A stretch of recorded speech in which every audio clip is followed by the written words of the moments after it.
ፊልድ ማርሻሉ ማን ይናገር የነበረ ብለው ስለ 1960ዎቹ ትውልድ በደንብ የምናውቀው በማለት መናገር ሲጀምሩ ብሎ መስማት ልክ ነበር። ሆኖም እሳቸው ኖርኩበት የሚሉትን ዘመን በቅጡ አይናገሩትም። አለማውቃቸውም ግንፍል እያለ ቢያስቸግራቸው የ1960ዎቹ ትውልድ ማለት ጽምዶ ማለት ነው ብለው አረፉ። የኢትዮጵያ ፖለቲካና ጦርነት ብርሃኑ ጁላ የሚልን ገጸ ባህሪ በተለያየ መልክ ተዋናይ አድርጎ ከቀጠለ 50 ዓመት የተሻገረም ቢሆን ስሙ በተለያዩ መንግስታት ውስጥ በተለያዩ አማጽያን ስር ሲላላክ እንደነበር የሚያሳይም ቢሆን ታሪኩን ግን ይክዳል። የደርጉ ወታደር፣ የመንግስቱ ኃይለማርያም አብዮታዊ ጦር አባል፣ የኢህአዴጉ ምርኮኛ፣ የመለስ ዜናዊ ክፍለ ጦር አዛዥ፣ የኃይለማርያም ደሳለኝ ምክትል ኢታማዦር ሹም፣ የአብይ አህመድ ፊልድ ማርሻል በሚል የህይወት ታሪካቸው የሚነበብላቸው ብርሃኑ ጁላ ክህደትን ቀጥለውበታል። ነገሩን የበለጠ ግልጽ ለማድረግ አንድ የታሪክ እውነት አስቀምጠን እንነሳ። የ1960ዎቹ ትውልድ አካል የሆኑት የኢህአዴግ ታጋዮች እንደ ብርሃኑ ጁላ ያሉ ተማራኪዎች ሲያጋጥሟቸው እጃቸውን ወደ ላይ አስብለው ጠመንጃቸውን ከተቀበሏቸው በኋላ 3 አማራጮችን ይሰጧቸው እንደነበር ተጽፏል። አንድም ወደ ትግሉ መቀላቀልና ደርግን መዋጋት፣ 2ም ወደ ቤተሰብ መሄድ፣ 3ም ወደ ውጭ ሀገር መጓዝ የሚሉትም አማራጮች ነበሩ። ብርሃኑ ጁላ የመረጡት ወደ ውጪ ወይም ወደ ቤተሰብ መሄድን አልነበረም። ይልቁንም እናት ጦራቸውን፣ አብዮታዊውን ሰራዊት እሳቸው ጽምዶ ካሏቸው የ1960ዎቹ ወጣቶች ጋር ሆኖ መዋጋትን አፈሙዝ አዙሮ መፋለምን ነው። ብርሃኑ ከምርኮኛነት ወደ ታጋይነት ሲቀየሩ ቀን ሲወጣ ኢታማዦር ሹም ሆናለሁ ብለው ወይም መጠጊያ ቤተሰብ አተዋለያም ውጭ አገር ብሄድም እርባና የለውም ብለው ስለመሆኑ ሲያብራሩ አልተደመጡም። ከአብዮታዊ ወታደርነት ወደ ታጋይነት ሲቀየሩ ግን ለአቅመ ማገናዘብ የበቁ በመሆናቸው ተገደው ያደረጉት ነው ሊባል አይችልም። እናም ኤርትራ በኢትዮጵያ ቅኝ ተገዝታለች የሚሉትን እሳቸው ጽምዶ የሚሏቸውን የኢህአዴግ ታጋዮች ተቀላቅለው ቢያንስ 2 ዓመት ለሚሞላ ጊዜ ጸረ ደርግ ውጊያ አድርገዋል። እናም የደርግን መንግስት ለማፍረስ እዋጋለሁ ብለው የኢህአዴግን ታጋዮች ካሰለጠኑ ሰዎች አንዱ ሆኑ። የደርግን መንግስት ያፈረሱ ታጣቂዎችን ቆመው ያሰለጠኑ መሆናቸውን ዘንግተውም የ1960ዎቹ ትውልድ የራሱን መንግስት የሚያፈርስና እርስ በርሱ የሚጫረስ ይሉታል። ተሳክቶላቸዋል።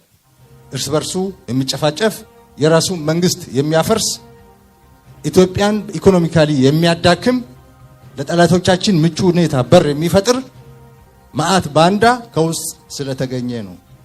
መንግስትን በማፍረስ የሚከሱት ራሳቸው ጭምር በተማረኩበት ጠመንጃ የመንግስቱ ኃይለማርያምን አገዛዝ የተዋጉበትን ታሪክ ነው። ይህንን ግን አይጠቅሱትም። ጉዳዩ ኦህዴዳዊ ክህደት ተብሎም የሚታለፍ አይደለም። በእርግጥ ለግብፅም ሆነ ለሻቢያ ጉዳይ ፈጻሚ ሆኖ የተላላከ ኤታማዦር ሹም በኢትዮጵያ ከሳቸው በፊት የለም። አገሩን ወደ ብጥብጥ በመክተት የግብፅን ፖሊሲ ያስፈጸመውንና በሻቢያ አገዛ አገር የወጋውን ታሪካቸውን ከማውሳታችን በፊት ተናግሮ አናጋሪው ብርሃኑ ጁላ የ1960ዎቹ ትውልድ ዓላማ ቀይ ባህርን እንዳንጠቀም ለማድረግ ነበር ይሉና ህዳሴ ግድብንም እንዳንገነባ ነበር በማለት ያክላሉ። እሱን እንስማው። የዛሬ 60 ዓመት ኢትዮጵያን ከባህር በር በማባረር ኢትዮጵያን በእርስ በርስ ግጭት በማዳከም በቀጠናው ትርጉም ያለው አገር እንዳትሆን በቀጠናው የአባይን ውሃ እንዳትጠቀም ሲደረግ ነበረ። ተሳክቶላቸዋል። ከባህር በር አስወጥተውናል። ያልተሳካው ባህር አባይን መገደብ የማትችል አገር መፍጠር ነበር። እሱ አልተሳካም። የተከበሩ ፊልድ ማርሻል ሆይ የ1960ዎቹ ትውልድ የአባይ ወንዝን እንዳንጠቀም ለማድረግ ሲሰራ ነበር ማለት ምንድን ነው? ህዳሴ ግድብን የገነባው ያቆመውና የታሪክን የፍሰት አቅጣጫ የቀየረው የ1960ዎቹ ትውልድ ሆነው የመለስ ዜናዊ አመራር እንጂ ካሙዙ ካሳና አዳነች አቤቤ እኮ አይደሉም ብሎ መከራከር ጉንጭ ማልፋት ነው። ተናግረው የሚያናግሩት ፊልድ ማርሻሉ ግን ይቀጥላሉ።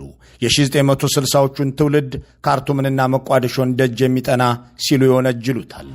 ያን ጊዜ ካይሮ ሄዶ ደጅ የጠኑ፣ ያን ጊዜ ካርቱም ሄዶ ደጅ የጠኑ፣ ያን ጊዜ መቋዲሾ ሄዶ ደጅ የጠኑ፣ ያን ጊዜ ካርቱምና መቋዲሾ ሄደው ደጅ የጠኑ የሚሏቸው ሰዎች መንግስት በሆኑበት ጊዜ እንደሳቸው ጎረቤት ሀገራትን ደጅ ጸንተው አገር ለመውጋት አልተሰማሩም።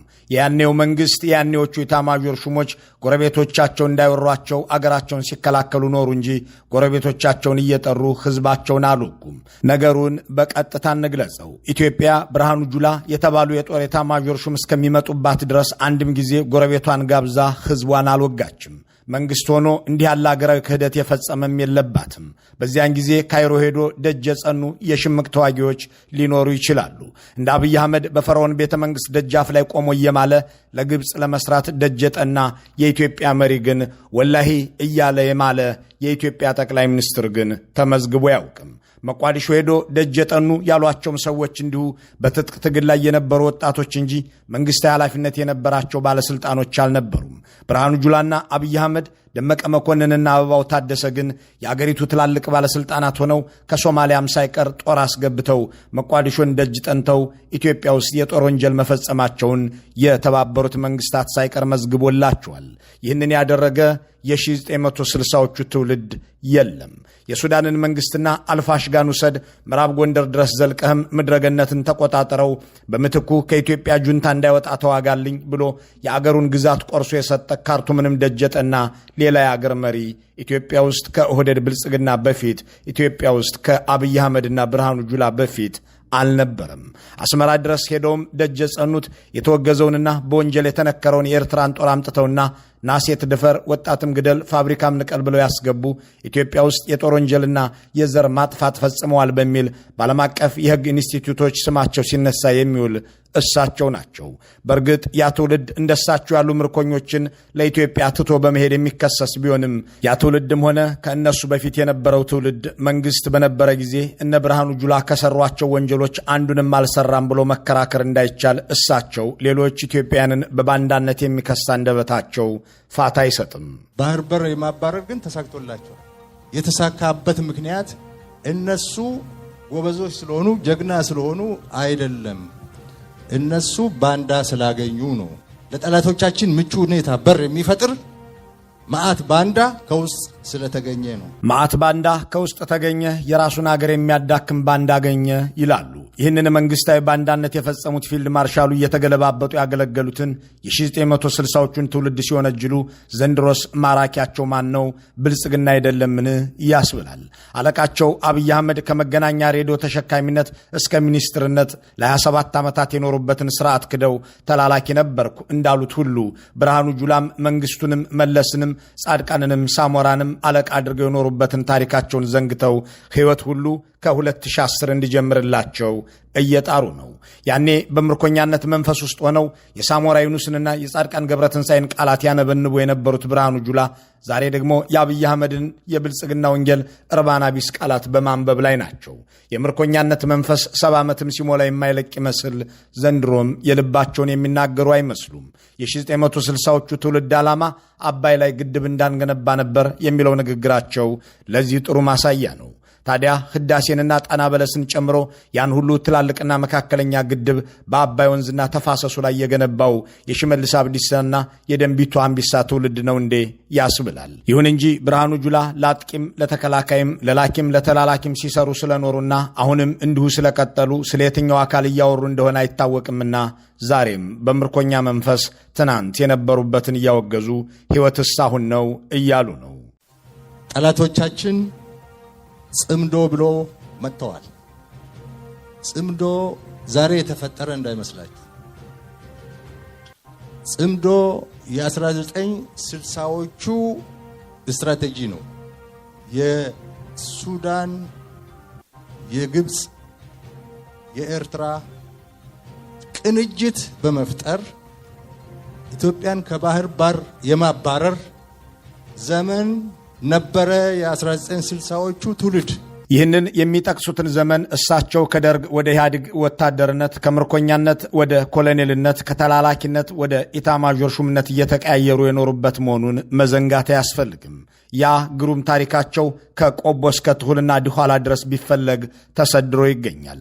በተለይ ከጠላት ጋር ተባብሮ ኢትዮጵያን ስለመውጋት ሲነሳ የብርሃኑ ጁላ ገለልቻ ታሪክ ሽምቅቅ የሚያደርግ ነው። ፊልድ ማርሻሉ ከሻቢያ ጋር ያላቸው ግንኙነት በተለይ ሲገለጥ ከኢትዮጵያ ኤታማዦር ሹሞች ሁሉ የተለየ ሆኖ ይነበባል። ሻዕቢያ ጸረ ኢትዮጵያ ሆኖ ኢትዮጵያንም ቅኝ ገዢ ነችና ኤርትራ መገንጠል አለባት ብሎ ጠመንጃ ካነሳበት ጊዜ ጀምሮ ያለው ሲቆጠር የኢትዮጵያን መከላከያ 12 ኤታማዦር ሹሞች መርተውታል። ሻዕቢያ በረሃም ሆኖ ከተማም ገብቶ ኢትዮጵያን የማፍረስ ተግባሩን በቀጠለባቸው ያለፉት 60 ዓመታት ውስጥ ኢትዮጵያ 12 ኤታማዦር ሹሞችን አፈራርቃለች። በሰላም ወቅት ከነበሩት ሁለቱ በስተቀር ሁሉም ኤታማዦር ሹሞች ሻዕቢያ ኢትዮጵያን ሲወጋና ኢትዮጵያውያንን ሲገድል ሲከላከሉ የኖሩ ናቸው። ፊልድ ማርሻል ብርሃኑ ጁላን ከእነዚህ 12 ኤታማዦር ሹሞች ሁሉ የሚለያቸው ኢትዮጵያን በሻዕቢያ እገዛ መውጋታቸውና ኢትዮጵያውያንን በሻዕቢያ ትብብር መግደላቸው ነው። እንዲህ ያለ ነውርና ወንጀል የፈጸመ ከሻዕቢያ ጋር ተባብሮ የራሱን ሕዝብ የወጋ ኤታማዦር ሹም የኢትዮጵያ መከላከያን መርቶት አያውቅም።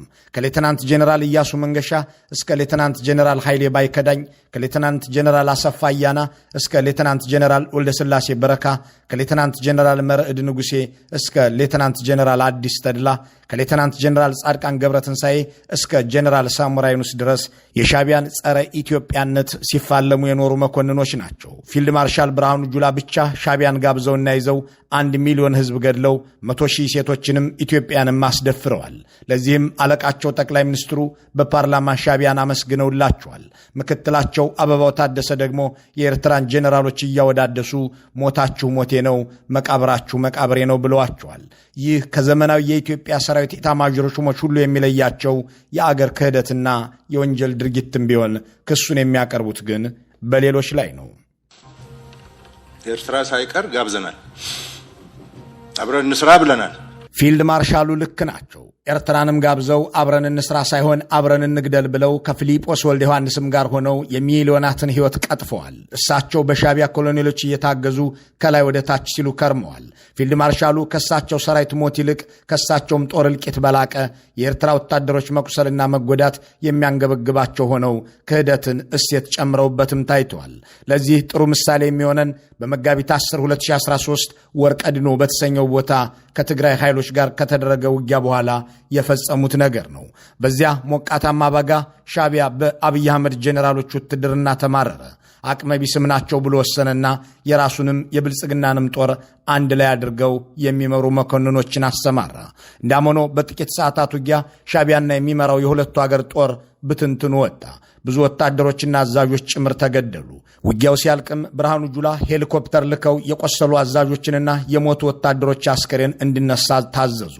ትዕዛዙን የሰጡት የሻዕቢያ ሰዎች ልባቸው ይሞላ ዘንድም ብርሃኑ ጁላ የኤርትራን ሟቾችና ቁስለኞች መልቀምን ቅድሚያ ሰጡት። አስከሬን ወደ ኤርትራ ሲላክ ቁስለኛ የጎንደርንና የባህር ዳርን ሆስፒታሎች የሻዕቢያ ቁስለኞች አጥለቀለቁት። የኢትዮጵያ ወታደር እያሉ የሰበሰቡት የአብይ አህመድና የብርሃኑ ጁላ ጭፍራ ግን ከዚያች ወርቀድኖ ከተባለች ሸለቆ ውስጥ የለቀመው አሞራና የዱር እንስሳ ነበር።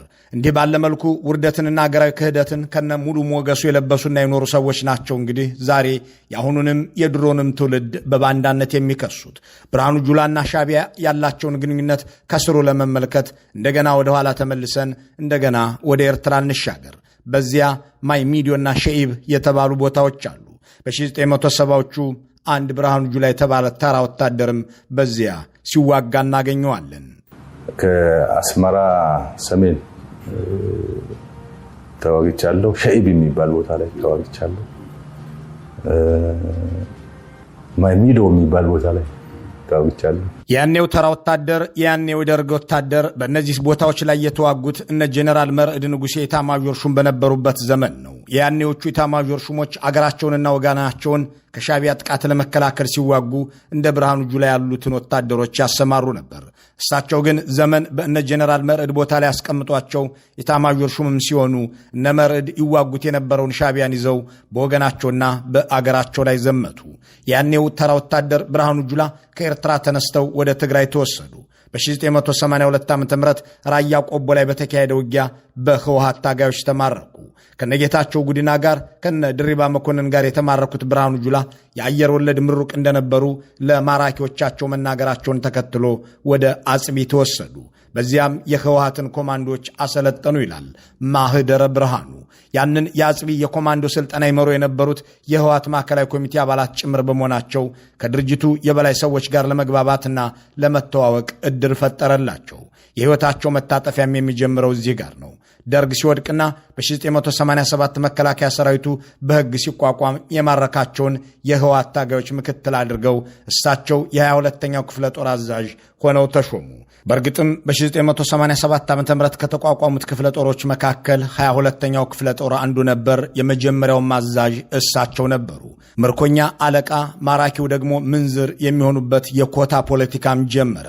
አራንሼ ኪሮስ የተባሉ የህወሓት ታጋይ ምክትል በሆኑበት በዚሁ በ22ኛው ክፍለ ጦር ውስጥ በ1982 ምርኮኛ የነበሩት ብርሃኑ ጁላ በ1987 ከ5 ዓመታት በኋላ በሌላ መንግሥት የኮሎኔል ማዕረግ ይዘው አዛዥ ሆኑ። የዚህ ክፍለ ጦር አዛዥ በመሆናቸውም ነበር ባሳለፍነው ዓመት ክፍለ ጦሩን የምዕራብ ዕዝ አስኳል፣ የኢትዮጵያ ጋሻ እያሉ ሲያወዳድሱት የተደመጡት። ዝነኛው ነበርና የምዕራብ እናት የሆነው 22ኛ ክፍለ ጦር ለዛሬው የምዕራብ ዕዝ ያወረሰው የጀግንነት የአሸናፊነትና የጽናት ተሞክሮዎች ለዛሬው ስኬትና ቁመና መስፈንጠሪያ ሆነውታል።